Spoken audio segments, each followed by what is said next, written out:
Bonjour et bienvenue sur KTV en direct à la télévision, à la radio et sur les réseaux sociaux pour ce temps de parole consacré à Mayotte. Et qui est mieux pour en parler que le préfet de Mayotte, Jean-François Colombet. Bonjour. Bonjour. Merci beaucoup d'être présent parmi nous. Alors, monsieur le préfet, le 31 mars dernier, on le sait, le ministre des Outre-mer avait annoncé la préparation de ce projet de loi Mayotte. Depuis, c'est un vrai marathon que vous faites, forum citoyen, forum institutionnel, audience libre. Alors, monsieur le préfet, si on faisait la synthèse de toutes ces consultations, qu'est-ce qu'il en ressortirait aujourd'hui? Alors, la synthèse, je la ferai demain, puisque vous savez, on a encore un rendez-vous très important ce matin avec un forum institutionnel sur l'égalité des droits sociaux.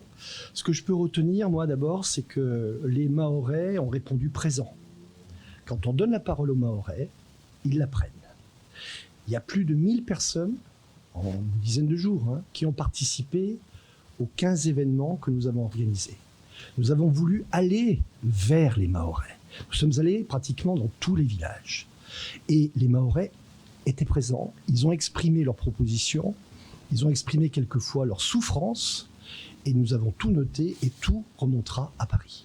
Donc cet exercice était, me semble-t-il, utile, parce qu'il a permis d'entendre des choses très concrètes, très intéressantes, qui peuvent constituer une ossature pour le projet de loi que le ministre des Outre-mer veut pour Mayotte. Justement, qu'est-ce qui est ressorti le plus? Qu'est-ce qu'on a demandé le plus? Alors, au total, il y a plus de 200 propositions que nous avons notées, donc il y a beaucoup de volume. Il y a un sujet, de mon point de vue, qui domine tous les autres, mais ça n'est pas une surprise, c'est la lutte contre l'immigration clandestine. Donc les Mahorais, dont la vie a été bouleversée au cours des 15 dernières années, par cette immigration clandestine massive, ont des choses à proposer, sans intermédiaire, sans filtre, et nous en avons pris note.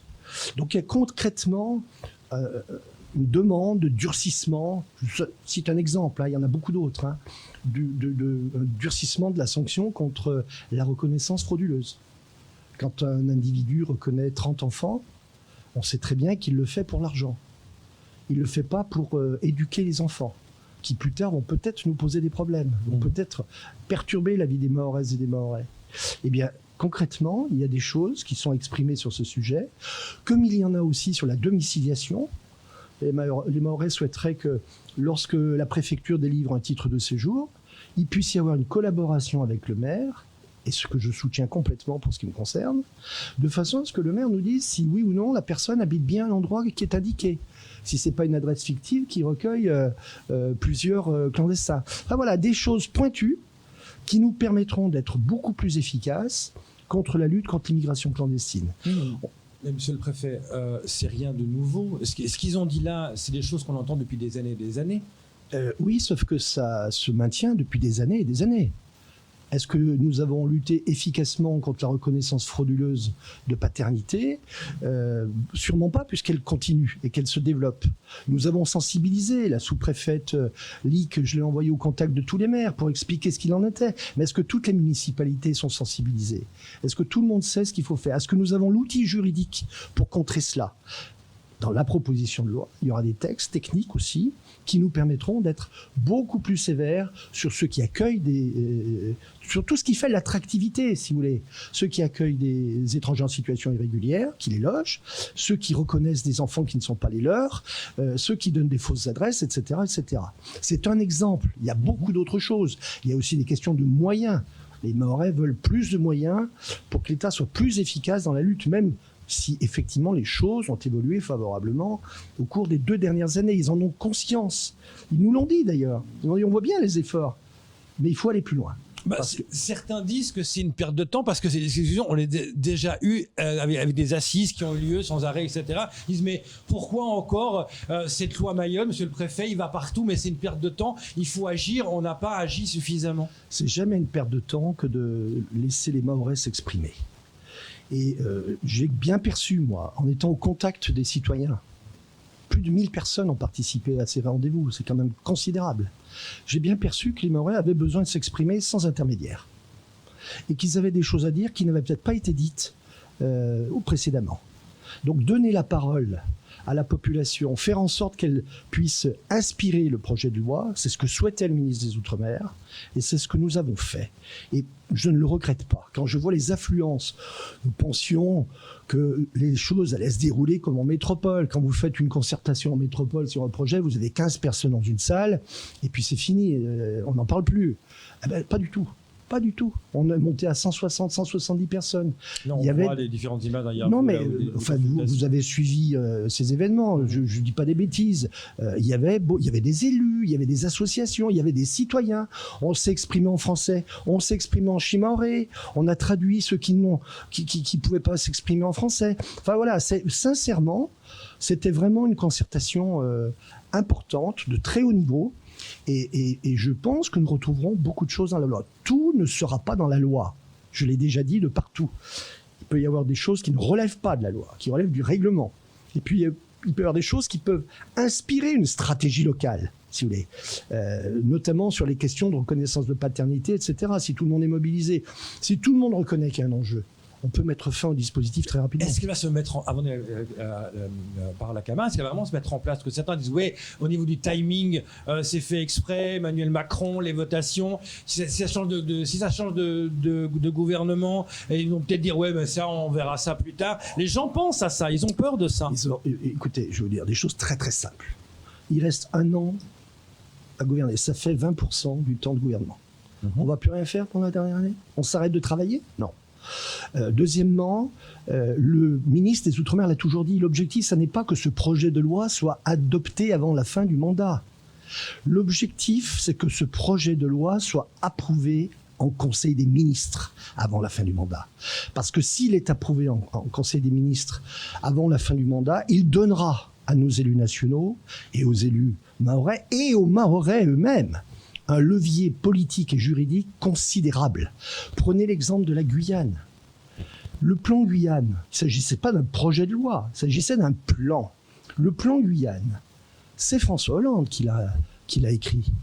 Et c'est Emmanuel Macron qui l'a exécuté. Et là, quel que soit l'avenir du mandat du président, moi je peux vous dire que si le projet de loi est approuvé en Conseil des ministres avant la fin du mandat, il s'imposera naturellement à la majorité qui suivra, quelle qu'elle soit. Et donc, il fallait aller vite. Il fallait faire cette concertation. Il fallait aller au contact des Mahoraises et des Mahorais. Il fallait que les Mahorais s'expriment, prennent la parole. Et croyez-moi, ils l'ont fait. Et je les en remercie. Camar. Alors, monsieur le préfet, j'aimerais qu'on parle un peu de la sécurité. Après les assises de la sécurité, on a eu bien évidemment ce pacte qui a été signé avec Mamoudzou, Petite-Terre et puis récemment encore Chirongui.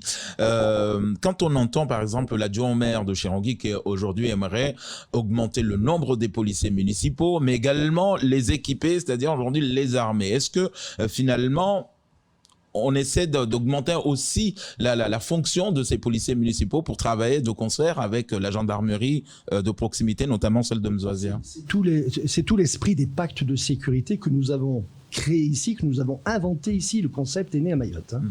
Et j'aurais la faiblesse de croire qu'il a été repris depuis par le gouvernement. C'est une très bonne chose. À quoi servent ces pactes? Ils servent d'abord à ce que la commune puisse s'engager à augmenter ses forces de police municipale. Parce que nous le savons, il n'y en a pas assez à Mayotte. Le ratio n'est pas bon, il n'est pas conforme à ce qu'on retrouve sur d'autres territoires. Ensuite, il sert à s'engager sur l'éclairage public. Parce qu'il y a des sites qui sont criminogènes, tout simplement parce qu'ils ne sont pas éclairés. Donc, il y a un effort, souvent financé par l'État, pour développer l'éclairage public. Ensuite, il sert à augmenter les zones très fréquentées, sensibles, avec de la vidéoprotection. Et on connaît tous l'effet de la vidéoprotection. Comme son nom l'indique, il y a le mot protection dedans. Et c'est dissuasif pour certains délinquants. C'est ça le pacte. Il sert à mieux coordonner les forces de police ou de gendarmerie avec les polices municipales, avec les mêmes radios, pour que la réactivité soit plus forte lorsque l'événement se produit. C'est donc une construction de la sécurité à laquelle nous appelons en demandant à ce que ces pactes de sécurité soient signés. Et ça fonctionne. On voit bien que dans les communes où cela a été mis en place, les choses s'apaisent. Tout n'est pas réglé. Tout n'est pas réglé. Il y a encore beaucoup de sujets. Il faudra beaucoup de temps. Mais en attendant, l'outil est efficace. Et c'est ce dont je me réjouis. puisqu'il y a encore deux pactes qui sont en cours de finalisation, qui seront signés prochainement. Et petit à petit, l'ensemble de l'île se couvre de cet outil où l'État soutient, l'État donne des dotations pour équiper les polices municipales. Je l'ai annoncé à Denbeni, je l'ai annoncé à Chirongui. C'est important que les policiers municipaux soient également bien équipés, qu'ils aient tous les outils pour bien travailler et que le partage des rôles soit clair et précis entre la gendarmerie et la police municipale pour l'intérêt général, pour l'intérêt des Mahoraises et des Mahorais. C'est ce que justement, en parallèle, monsieur le préfet, on a les médiateurs, on a ces associations des quartiers qui essaient aussi, en tout cas, de contribuer. Et aujourd'hui, on sait que dans les communes, on a les CLSPD qui essaient aussi d'être présents. Mais pour la plupart, en tout cas, dans des quartiers dits sensibles, on a la plupart, en tout cas, de ces crimes ou de ces délits, de ces infractions, des mineurs.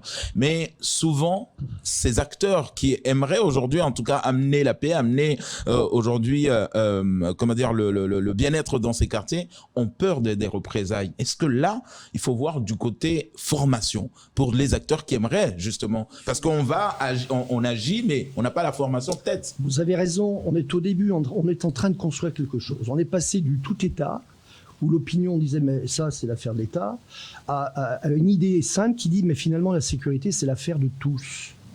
Si nous ne sommes pas tous mobilisés, ça va des parents aux gendarmes, en passant par les maires, les polices municipales, les associations, la médiation, la réponse pénale. Si nous ne sommes pas tous mobilisés, nous ne ramènerons pas la sérénité à Mayotte. Donc le partenariat, ça passe aussi par la formation, vous avez tout à fait raison, et puis par la protection. Quand quelqu'un se sent menacé, croyez-moi, la police et la gendarmerie agissent. Nous avons ces informations. Je ne peux pas vous dire précisément, évidemment, vous donner les mesures que nous prenons, mais les gens sont protégés. Il faut qu'il y ait ce climat de confiance entre tous les acteurs. Et c'est ainsi que nous continuerons à apaiser la situation à Mayotte. Alors, il y avait la manifestation hier des policiers, d'ailleurs. Ils avaient dit une phrase qui était ressortie, il faut retrouver la peur de l'uniforme. Vous pensez aussi à cette phrase? Je suis 100% d'accord avec cette... vous voyez bien qu'aujourd'hui, tout ce qui est dépositaire de la moindre autorité est contesté. Contesté par une infime minorité. Donc il faut que la majorité silencieuse s'exprime aussi et remette les valeurs à leur place. Effectivement, je trouve que la police nationale, la gendarmerie nationale, qui sont de grands professionnels, d'abord doivent être respectés et peut-être aussi doivent être un peu craints. Voilà. Il faut que ce rapport de force s'inverse. Alors, à Mayotte, c'est peut-être moins le cas que dans certains territoires métropolitains, où là, c'est particulièrement grave. Parce qu'à Mayotte, on tient le terrain quand même. Quand on décide de casser Jamaïque, quand on décide de casser Jamaïque, où personne n'avait mis les pieds depuis 30 ans, on le fait. On le dit et on le fait. Voilà. Donc c'est moins sensible. On a d'autres formes de violence, nous. D'ultra-violence. C'est quand je pense à cette personne qui rentrait de son travail à Kongou, qui se fait caillasser, qui est à l'hôpital, qui est vraiment mal en point. Quand vous dites on tient les choses, tout d'un coup on raisonne différemment. Ce que je veux dire, c'est qu'il n'y a pas d'îlot où on s'interdit d'aller. Voilà. Ouais. Et quand c'est compliqué, eh bien on y met fin. C'est l'exemple de Jamaïque à Congo. Je suis désolé. Ouais. Tous les observateurs peuvent le reconnaître.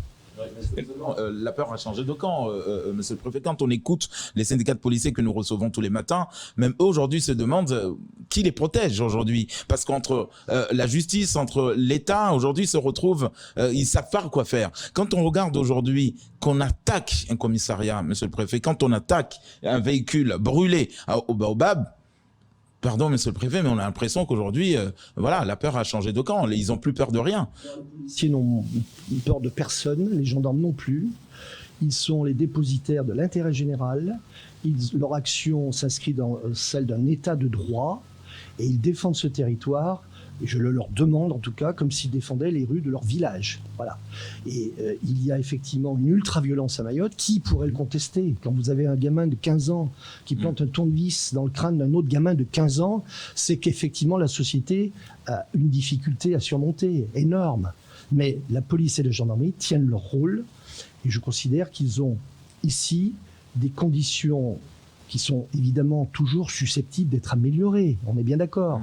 On est bien d'accord, hein, mais quand même, qui peuvent être jugés comme étant légèrement plus favorable que dans certains territoires métropolitains où là, l'État a probablement perdu du terrain, qu'il est en train de reconquérir, mais qui a perdu du terrain. Quand vous parlez de décasage, il y a eu Mireille Rény hier, il y a plus de 661 cases illégalement implantées qui ont été détruites depuis le 1er janvier 2021. Monsieur le Préfet, est-ce que le programme suit son cours? Est-ce que vous avez rencontré des difficultés en pensant notamment à certains qui sont opposés à être évacués en disant je suis propriétaire d'une parcelle? Oui, vous le savez bien. Enfin, encore une fois, ces entretiens que nous avons eus, ces forums que nous avons eus avec les Mahoraises et Mahorais nous ont permis d'apprendre énormément de choses. Et j'ai des Mahorais qui me disaient, mais oui, c'est vrai, on sait comment ça se passe, on sait qui accueille, on sait que certains laissent le terrain et qu'ils en tirent un revenu. Bon, dès lors que nous proposons de libérer le terrain et de le remettre aux propriétaires et qu'il y ait une opposition alors que le banga a été construit de façon illégale, sans permis de construire, sans aucune autorisation, ben moi je l'ai dit et je l'ai fait. Je saisis le procureur de la République, je saisis les services compétents pour que les choses soient remises en ordre là aussi. C'est une approche globale, la sécurité, globale. Il n'y a pas une chose, il n'y a pas une mesure qui nous sauvera. C'est un ensemble de mesures. C'est ce cap que je tiens sur ce sujet-là. Justement, pour l'immigration clandestine, il y a beaucoup d'arrivées de Kwassa, on en parle sans arrêt. Et puis, à Paris, il y a cette rencontre entre Emmanuel Macron et Azali. Est-ce que, quel message peuvent ressentir les Mahorais quand ils voient Emmanuel Macron serrer la main d'Azali? Mais essayer de lui parler des problèmes de Mayotte, on le connaît, cette image-là peut surprendre. D'abord, c'était pas un entretien bilatéral, hein, c'était le sommet sur le financement des économies africaines. Mais cette image a marqué les Mahorais. Oui, le président de la République française entretient un dialogue avec le président de l'Union des Comores. Bien sûr que oui. Et heureusement d'ailleurs, parce que croyez-moi, mais ça vous le saurez quand on ouvrira les dossiers, lorsqu'on fera un peu d'archéologie historique, le président a joué un rôle considérable dans le fait que nous puissions à nouveau reconduire et éloigner les étrangers en situation irrégulière en direction de leur pays. Donc oui, ces rencontres sont naturellement utiles, elles nous permettent de progresser et d'aller vraiment au contact, de toucher vraiment le chef de l'État, le responsable du pays et de lui dire voilà ce qui ne va pas. Et moi, je m'en félicite parce que souvenez-vous, en 2020, du 13 mars au 6 août, nous avions 0 éloignement. Nous ne pouvions pas mettre des étrangers en situation irrégulière dans un bateau pour les reconduire dans leur pays d'origine. Une sorte d'immunité. Parce que le pays s'opposait à ce que les bateaux arrivent. D'accord ? Et ça s'est effacé. Ça ne s'est pas effacé avec une baguette magique. Ça suppose beaucoup de discussions et beaucoup d'influence. On continue ces questions. On va parler maintenant, monsieur le préfet, de l'aérien, de la vaccination, de la saison sanitaire. Camar. Oui, d'abord sur ce couvre-feu, c'est vrai qu'on l'a pas tellement vu, mais il a été levé, enfin. C'est vrai que aujourd'hui les rassemblements, plus de 10 personnes, au départ 6 personnes. Est-ce que ça voudrait dire, le signal est donné, monsieur le préfet, vous avez regardé notre taux d'incidence, vous dites, c'est bon, la vie reprend normalement, même s'il y a des choses encore à respecter. Je ne dirais pas jusque-là. C'est mieux, mais c'est pas encore bon. Parce que le virus continue à circuler. Il faut que nous soyons conscients de cela. Par ailleurs, nous sommes sous la menace du virus brésilien, du variant indien, qui, s'ils arrivent ici à Mayotte, produiront des dégâts considérables et nous permettront de retourner en marche arrière 3 mois avant. Donc, c'est mieux, mais c'est pas encore bon. Il faut que tout le monde comprenne qu'il faut encore prendre des précautions. On assouplit, mais on assouplit progressivement. Par exemple, on laisse les discothèques fermées. On interdit encore la diffusion amplifiée de musique. Pourquoi ? Pas pour embêter les gens, tout simplement pour les protéger. Parce qu'on sait très bien que dans ces établissements, ils sont faits pour ça d'ailleurs. Hein. Quand vous êtes désinhibé par la consommation d'un verre, vous avez une proximité. Encore une fois, ils sont faits pour ça, ces établissements. Une proximité qui fait que le virus va circuler. Et que si on a un variant brésilien qui se promène dans cet établissement, on en fera rapidement un cluster. Et si on en fait un cluster, on est reparti comme il y a 3 mois. Donc, restons sérieux. On continue à assouplir, on y va progressivement. On autorise les boulets parce qu'ils sont en plein air, en espace ventilé, et que là, la charge virale est toujours plus faible, et que ça ne nous expose plus à un risque considérable compte tenu de notre taux d'incidence et de notre taux de positivité. Mais ne considérons pas que l'affaire est terminée. Elle ne l'est pas. nulle part d'ailleurs sur la planète. Et pourtant, Alors, justement, quand on regarde, Monsieur le Préfet, nos équipements sportifs, là, on nous dit le sport reprend. Quand on voit, par exemple, le sport en plein air avec 1000 personnes, mais on le sait qu'on n'a pas de stade fermé. Donc, les personnes sont tout autour du stade pour regarder un match de foot, par exemple. Comment on va pouvoir évaluer qu'ils sont 1000 ou sont 2000 ou 3000? Comme vous le dites, on n'a pas de structure qui permette d'accueillir effectivement beaucoup de monde. Quand on dit 1000, on donne une indication, on donne un signal. On dit attention, s'il y a du public, s'il y a beaucoup de public, il faut prendre des mesures. Il faut que les gens s'écartent un peu, portent le masque. Voilà, des choses de bon sens. On ne va pas appliquer à la lettre, on ne va pas les compter pour voir s'il y a 1001 spectateurs ou 999. Vous voyez ce que je veux dire? On donne une indication, on donne la direction dans laquelle il faut aller. On assouplit, mais on assouplit en étant sérieux. Et donc on sait que quand il y a trop de monde autour du stade, il faut que les gens s'écartent un peu. Et ça, c'est aussi la responsabilité de celui qui accueille la manifestation culturelle ou sportive. Quand vous parlez de musique amplifiée dans les restaurants, la question qui est revenue par certains restaurateurs de dire voilà, moi j'ai des gens qui viennent manger au restaurant et je veux organiser un petit concert de jazz, un orchestre qui vient faire de la musique. Est-ce que je peux le faire avec des gens qui restent assis et qui mangent? Encore une fois, essayons d'être intelligents. Quand on interdit la musique amplifiée, qu'est-ce qu'on cherche à interdire? On cherche à interdire la proximité, le toucher, le contact. Parce que c'est là où tout peut repartir. Et si on se tape un cluster dans un restaurant, on saura vite le tracé, on saura vite d'où il vient, et on repart dans des difficultés. Donc si c'est un concert, mais pas un concert déguisé. Si c'est un concert où les gens sont assis, avec le respect des gestes barrières, etc., oui, c'est pas dans l'esprit de l'interdiction. Ce qui est interdit, c'est la musique amplifiée qui vous amène à vous lever, et à vous rapprocher.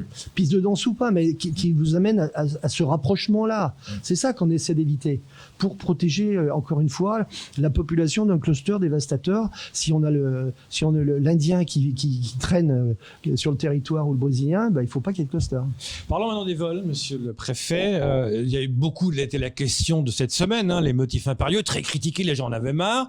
Cette décision qui a été faite à partir du 9 juin de ces motifs impérieux qui vont changer.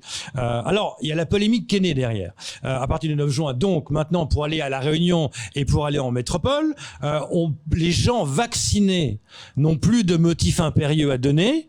Les gens pas vaccinés doivent donner leurs motifs impérieux.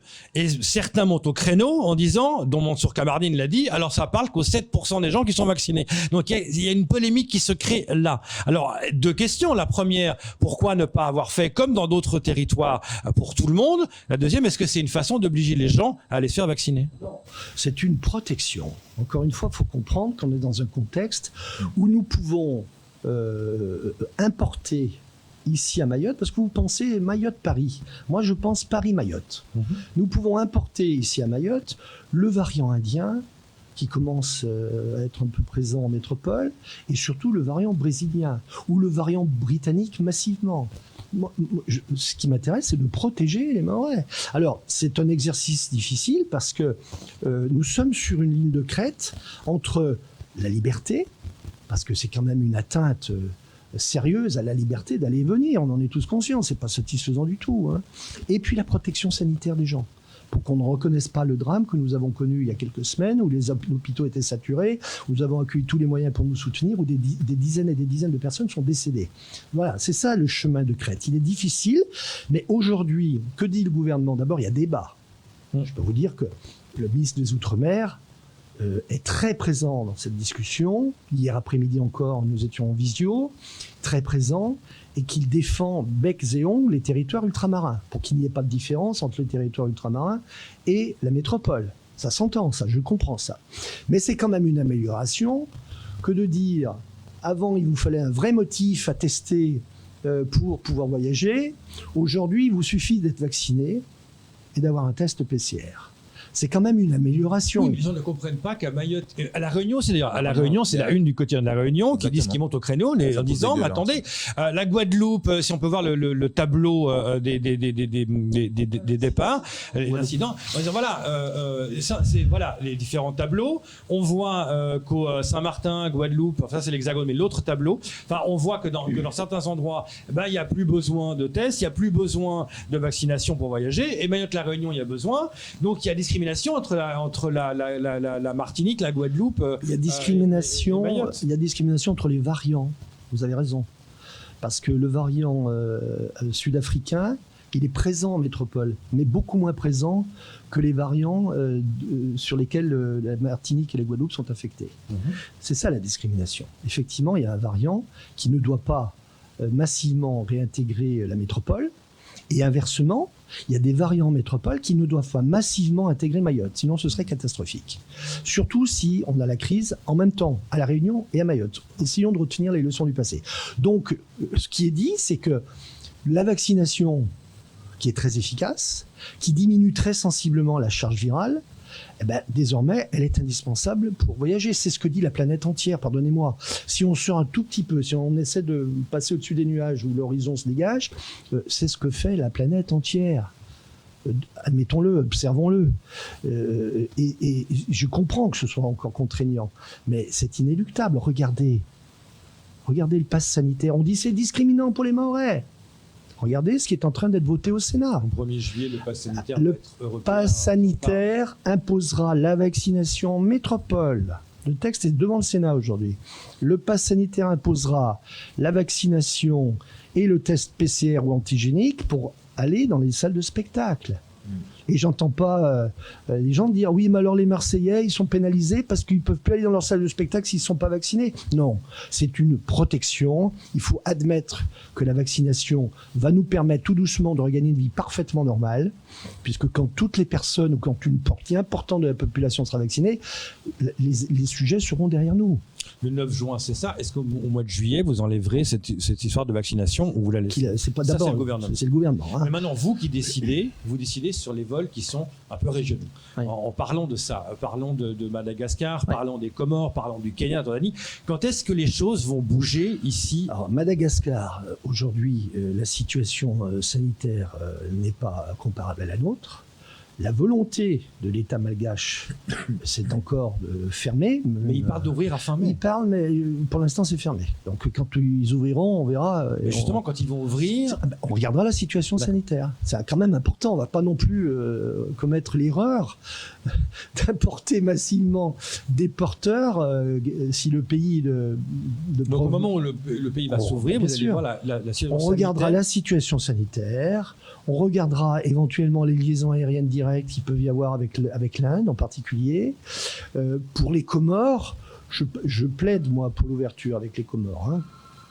Et je pense qu'il serait raisonnable d'imaginer que nous allons vers cette ouverture. Peut-être dans les mêmes délais que ceux qui s'imposeront au ciel français, c'est-à-dire autour du 9 juin. Pour le reste, ça dépendra de la situation sanitaire. Est-ce que justement, par exemple, je reviens un peu sur Madagascar, monsieur le préfet, est-ce que le fait aujourd'hui que des fois on n'a pas des données fiables peut-être de l'autre côté, est-ce que ça aussi, ça nous empêche d'évoluer dans... Tout à fait raison, naturellement. C'est une donnée que nous prenons en compte. Si nous avions un service épidémiologique parfaitement fonctionnel dans ces pays, avec une certitude et une fiabilité éprouvée de la mesure de l'épidémie, nous serions sans doute plus enclins à ouvrir plus facilement. Il y a cet inconnu. Il y a cet inconnu, vous avez raison. Et il faut en tenir compte, c'est notre responsabilité. Est-ce qu'on risque de dire que vous allez dire, OK, on pourra voyager aux Comores, on pourra voyager à Amada, mais vaccination obligatoire? Je vous dis, c'est toute la planète qui va dans ce sens. Vous le voyez bien, tout se passe comme ça. C'est pas une affaire franco-mahoraise, c'est pas une affaire franco-réunionnaise, c'est une planétaire. C'est une contrainte. Mais le vaccin c'est le passeport de la liberté. Tout le monde l'a compris désormais. C'est ce qui nous protège et c'est ce qui nous rendra notre liberté. Il y en aura assez de vaccins pour Mayotte. Parce que là, l'idée maintenant, c'est très clair, c'est d'aller dire aux gens, vaccinez-vous pour voyager cet été. Là, il n'y a plus de doute possible.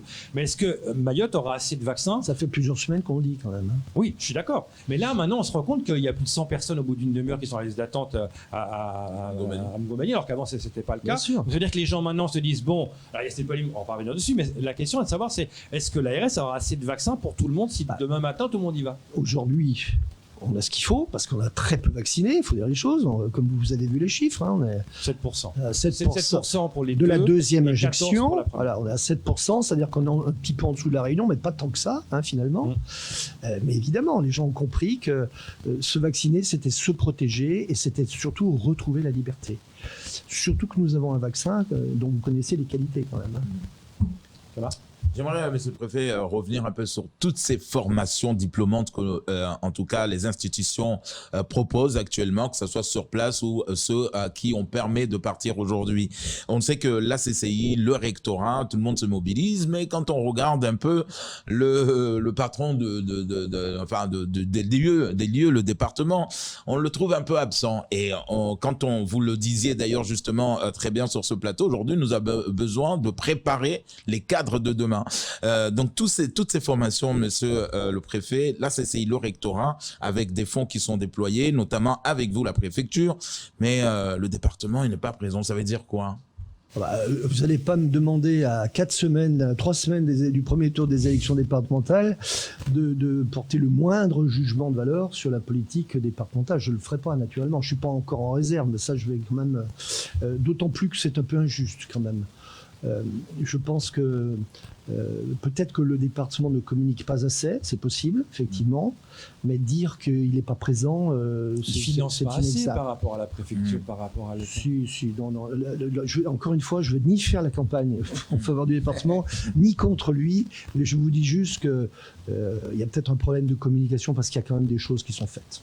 2 grands projets, on le sait, en cours, la piste longue, projet gazier. Commençons par le projet gazier. D'abord, comment va Total? Parce qu'on sait que Total au Mozambique a des soucis. Comment ça se passe là-bas? Est-ce que Mayotte ne serait pas plus attirante? Parce que du coup, comme ça chauffe au Mozambique, c'est peut-être mieux à Mayotte? C'est le Mozambique qui a des soucis. Les discussions que nous avons conduites avec le groupe Total, que je remercie vraiment parce qu'il a été extrêmement présent depuis 6 mois, où il vient régulièrement nous rencontrer, Technip, qui est son opérateur, qui vient très souvent nous rencontrer. Ils ont compris que nous faisions l'effort sur le quai numéro 1 avec le conseil départemental. Le conseil départemental a lancé la rénovation du quai numéro 1 qui était absolument indispensable pour accueillir les très gros bateaux qui devaient arriver. Technip devait s'installer au mois d'octobre. Compte tenu des actes terroristes qui sont recensés dans cette région du Mozambique, Total a décidé de différer d'1 an, demander à Technip de différer d'1 an son installation. Ça veut dire que rien n'est remis en cause, mais les choses sont retardées du fait de la situation géopolitique et terroriste de la zone. Voilà.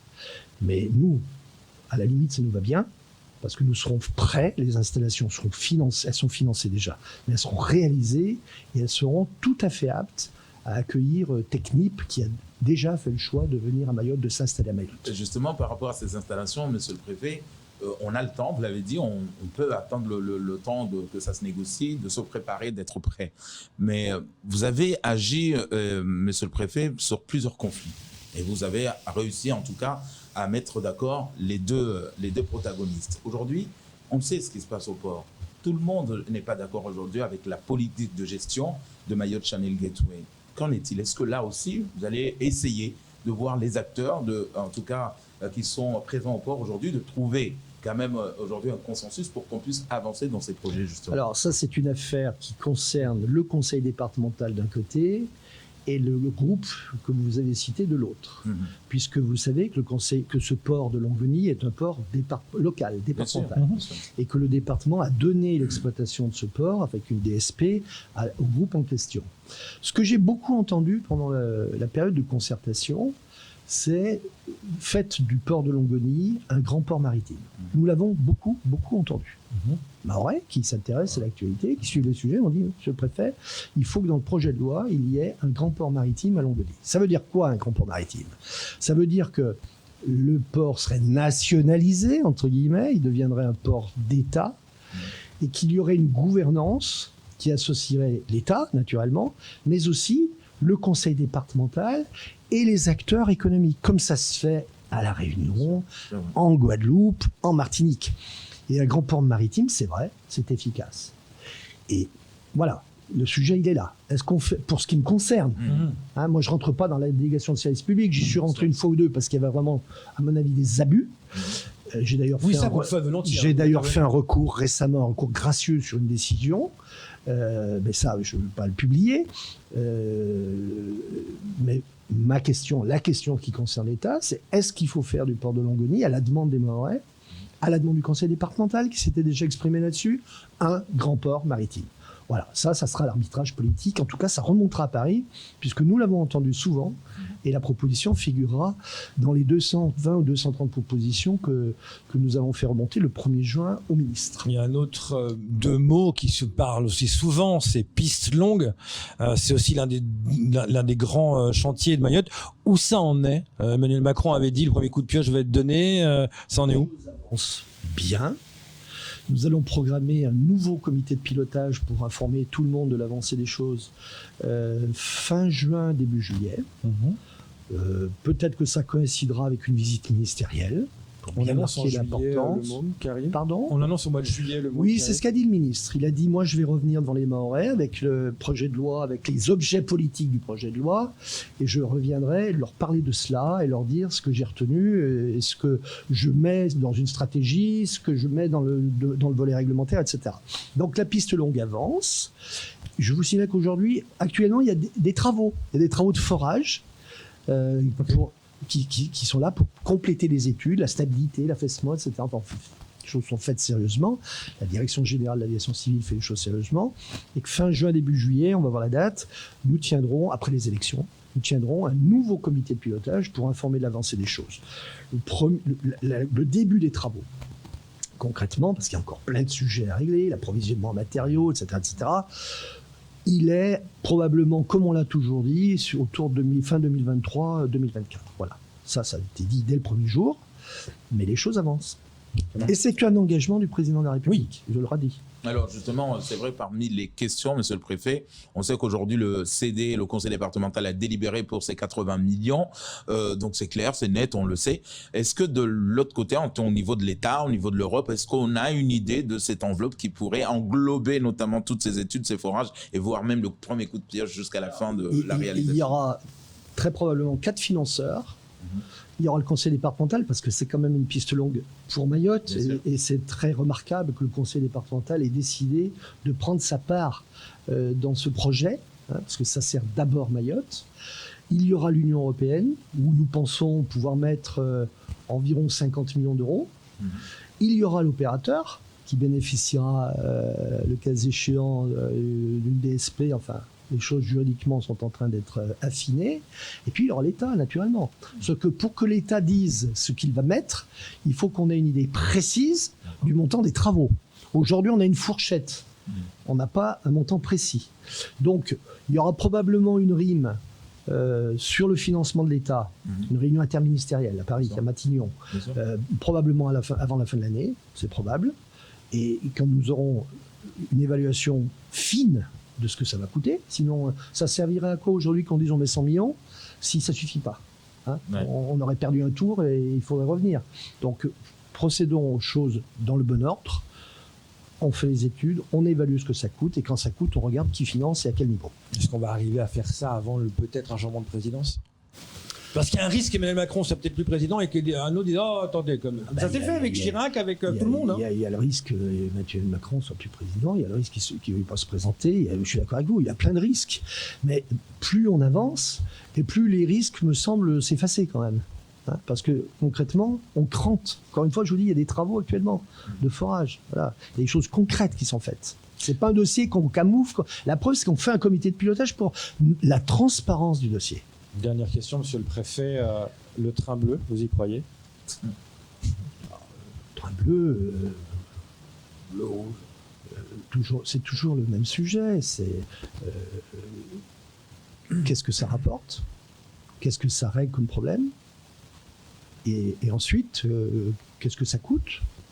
Quelles sont les difficultés de réalisation? Une décision politique, puisque là il s'agit d'une décision politique, hein, elle repose toujours sur ces deux fondements. Le rapport coût-avantage. 7 milliards. Je ne sais pas, mais on est tous d'accord pour dire qu'effectivement le ferroviaire a structuré des territoires dans l'histoire, on a tous ces exemples en tête, donc ça peut produire un effet très bénéfique. Maintenant, il faut regarder l'équilibre. Pour que la décision soit comprise et qu'elle soit pertinente, il faut faire cet équilibre. Et je pense que ceux qui ont proposé ce projet ont déjà en tête cet équilibre et qu'ils ont les idées claires sur le sujet. Moi, je ne suis pas suffisamment dans le dossier pour porter un avis pertinent sur la question. En tout cas, la piste longue, elle est sur les rails. Elle est sur la... C'est une façon de le dire, voilà. Merci, monsieur le préfet, Merci à d'être vous. venu ce matin. C'est tout pour ce temps de parole. Tout de suite, la suite de vos programmes.